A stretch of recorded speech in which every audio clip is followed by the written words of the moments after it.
My channel Bansal biology. आज का जो ये वीडियो है इसमें हम एक नए टॉपिक को देखने वाले हैं। टॉपिक का नाम है थर्स्ट एंड ऑस्मोरिसेप्टर्स।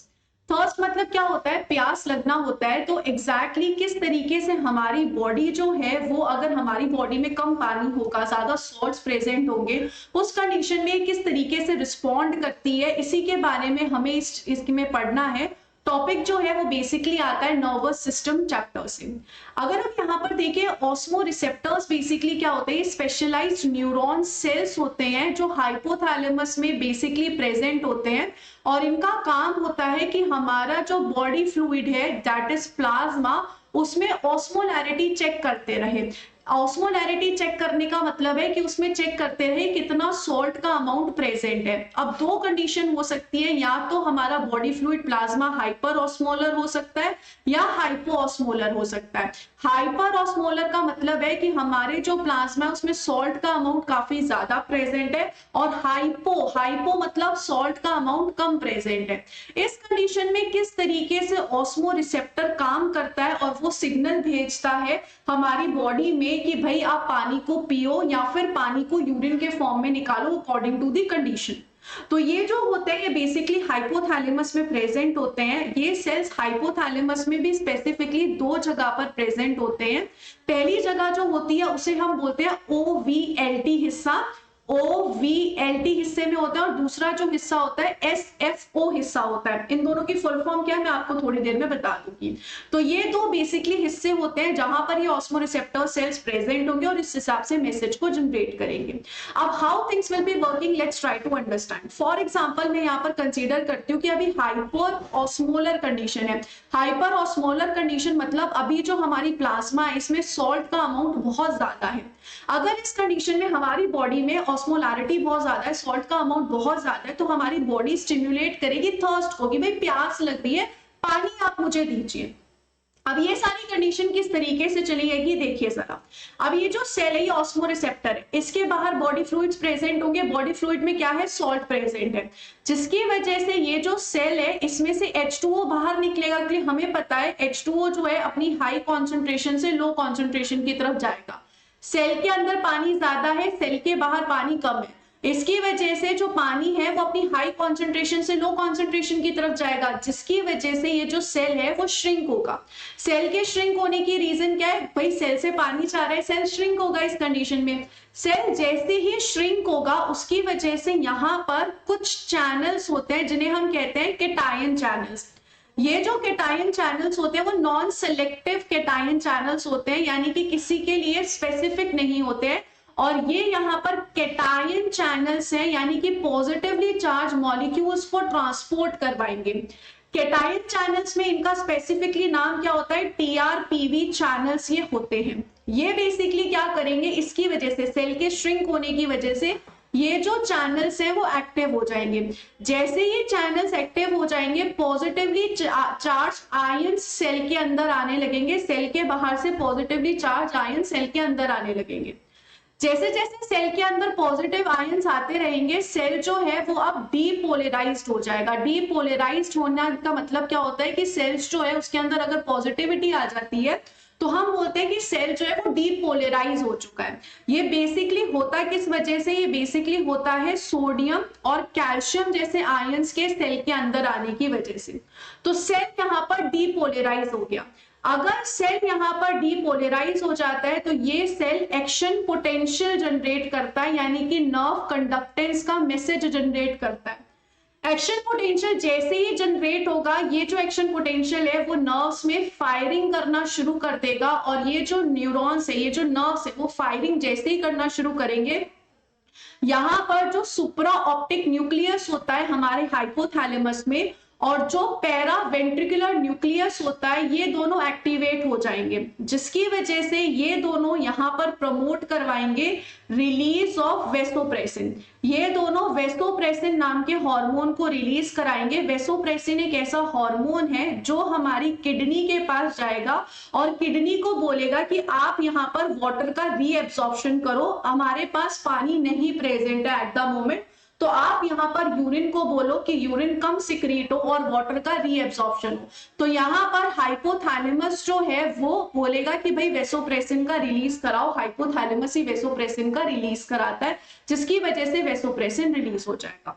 तो ये कंडीशन कब हो रही है? हाइपर ऑस्मोलर कंडीशन में हो रही है। आप देख सकते हो जब प्लाज्मा हाइपर ऑस्मोलर कंडीशन में है तो ऑस्मोरिसेप्टर सेल से पानी बाहर निकला, जिसकी वजह से सेल श्रिंक हो गया। इसकी वजह से टीआरपीवी चैनल्स जो है वो ओपन हुए, सोडियम और कैल्शियम सेल के अंदर आया, सेल को डीपोलराइज किया, इसकी वजह से एक्शन पोटेंशियल जनरेट हुआ और इस सेल ने फायरिंग करना शुरू किया।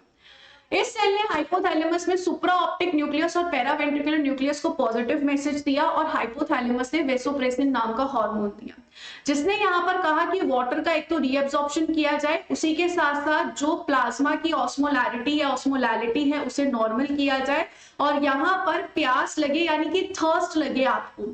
ये जो थर्स्ट लगने का काम होता है ये बेसिकली कौन करवाता है? ये बेसिकली एसएफओ हिस्सा करवाता है, जो डायन सेफेलॉन में प्रेजेंट होता है। हमारे ब्रेन में डायनसेफेलॉन वाला हिस्सा होता है, यहाँ पर इस चीज को स्टिम्युलेट कराया जाता है।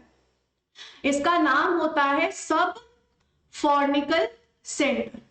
तो इसको यहाँ पर इस कंडीशन में स्टिम्युलेट करवाया जाता है, सब फॉर्निकल सेंटर को इस कंडीशन में स्टिम्युलेट कराया जाता है।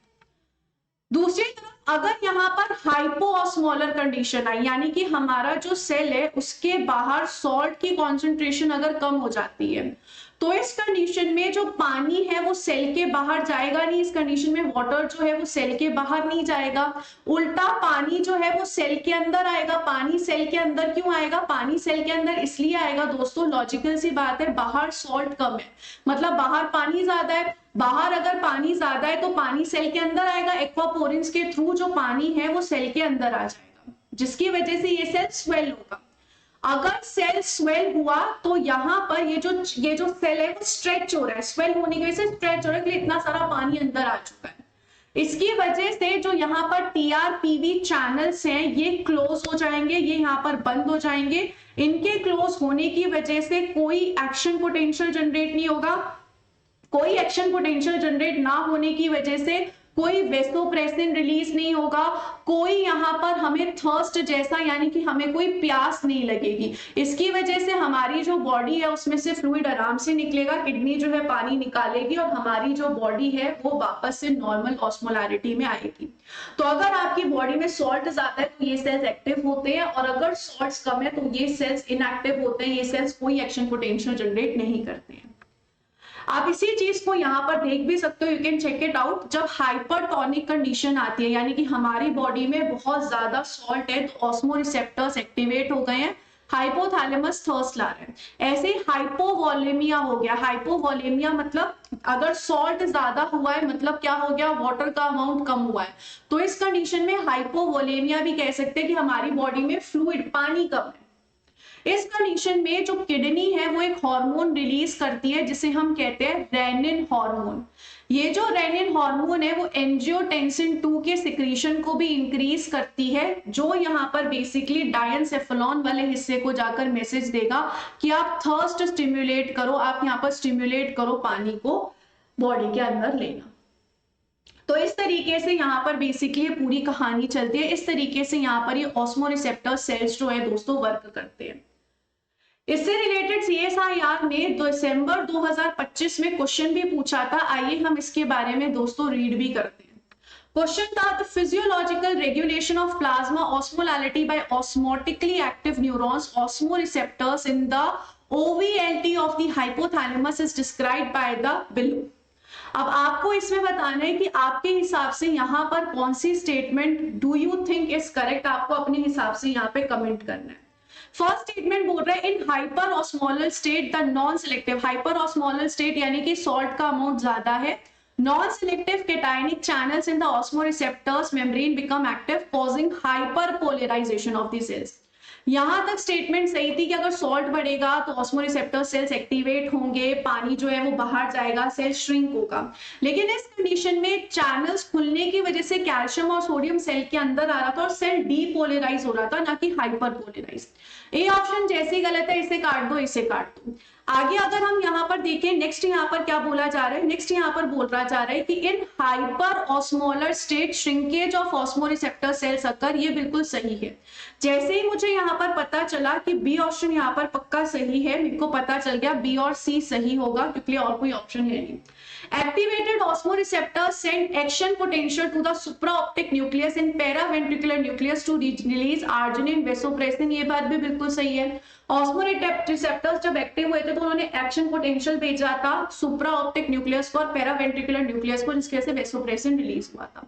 बी और सी सही है, तो बी ऑप्शन यहाँ पर बिल्कुल करेक्ट हो गया। हाइपोऑस्मोलर कंडीशन आई थी जब सॉल्ट का अमाउंट कम था, तब उस कंडीशन में स्ट्रेचिंग ऑफ ऑस्मोरिसेप्टर मेम्ब्रेन हुआ था, सेल्स जो है वो स्ट्रेच हुए थे, क्योंकि पानी सेल के अंदर आया था और सेल स्वेल हुआ था, जिसकी वजह से यहाँ पर इनएक्टिवेशन हुआ था TRPV4 का। सही बात है, TRPV4 इनएक्टिवेट हुए थे, लेकिन इस कंडीशन में ऑस्मोरिसेप्टर्स एक्टिव नहीं हुए थे दोस्तों। इस कंडीशन में ऑस्मोरिसेप्टर्स इनएक्टिव हुए थे, ना कि एक्टिव। तो यहाँ पर डी ऑप्शन जो है, डी स्टेटमेंट जो है वो भी इसलिए गलत हो गया, और बी और सी ऑप्शन जो है वो यहाँ पर बिल्कुल सही हो गया। सो ये हमारी दोस्तों आज की क्लास थी, जिसमें हमने स्पेसिफिकली स्टडी किया हमारे प्यारे से थर्स्ट एंड ऑस्मोरिसेप्टर्स के बारे में। आई होप दोस्तों ये जो क्लास थी वो आप लोगों के लिए बहुत हेल्पफुल थी। अगर बंसल बायोलॉजी के साथ आप ERNA बैच या न्यूक्लियस बैच में जुड़ना चाहते हो, सो बिल्कुल आप जुड़ सकते हो दिसंबर, और अगर आप जून की तैयारी करना चाहते हो तो मेरे साथ definitely you can join. I wish you all the very best, guys. I will meet you in the next session. Till then, take care of yourself. Thank you so much. Bye-bye.